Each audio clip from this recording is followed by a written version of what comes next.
उस्ताद मोहतरम से पूछा, हज़रत जी आप सहमे हुए हैं, घबराए हुए हैं, उस्ताद मोहतरम खैरियत है?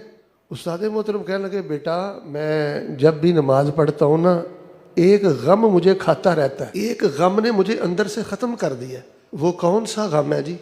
बेटे जब भी सलाम फेरता हूँ, नमाज पढ़ता हूँ, नेकी करता हूँ, दिल में एक गम सा रहता है, अगर कल क़यामत वाले दिन अल्लाह पाक ने मेरी नेकियों को कबूल ना किया तो मेरा क्या बनेगा।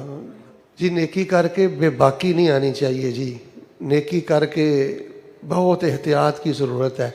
सैयदा कायनात सलामुल्लाह अलैहा रसूलुल्लाह सल्लल्लाहु अलैहि वसल्लम से पूछती हैं, अल्लाह के रसूल इस आयत का क्या माना है?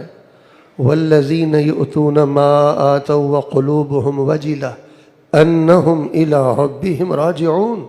अल्लाह के रसूल पाक अलैहिस्सलाम मुझे बताइए इस आयत का क्या माना है कि कुछ लोग अल्लाह की राह में देते हैं, रब रब करते हैं, नेकियां करते हैं, वक़ुलूबुहुम वजिला अन्नहुम इला रब्बिहिम राजिऊन, नेकियां करते हैं, रोज़े रखते हैं, तरावी पढ़ते पढ़ाते हैं, नेक अमाल करते हैं, वक़ुलूबुहुम वजिला, उनके दिल डरे होते हैं, वो सहमे होते हैं, घबराए होते हैं, अन्नहुम इला रब्बिहिम राजिऊन, अल्लाह की बारगाह में पेश होना है। अमाल की कबूलियत के मामले में न जाने क्या सिलसिले होंगे।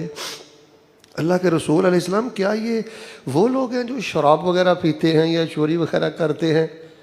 फरमाया ला या बिन्त सिद्दीक, ये चोर नहीं है, ये शराब पीने वाले नहीं हैं, ये वो हैं यसूमून युसल्लून व यतसद्दक़ून, ये रोज़े भी रखते हैं, नमाजें भी पढ़ते हैं, सदका भी करते हैं, लेकिन वो डरते हैं कि अल्लाह तुक़बल मिनहुम, कि शायद कहीं उनके नेक अमाल रस्ते में ना रह जाएं, रद्द ना कर दिए जाएं। उलाइका युसारिऊन फिल खैरात व हुम लहा साबिकून, जिस बंदे के अंदर ये चिंता हो, ये अंदेशा हो, ये खौफ और ख़दशा हो नेकी करके कि कहीं मेरी नेकी मेरे मुंह पे ना मार दी जाए, अल्लाह तबारक व तआला उस बंदे के लिए नेकियों के सब दरवाज़े खोल देते हैं, वो नेक अमाल में आगे बढ़ जाता है।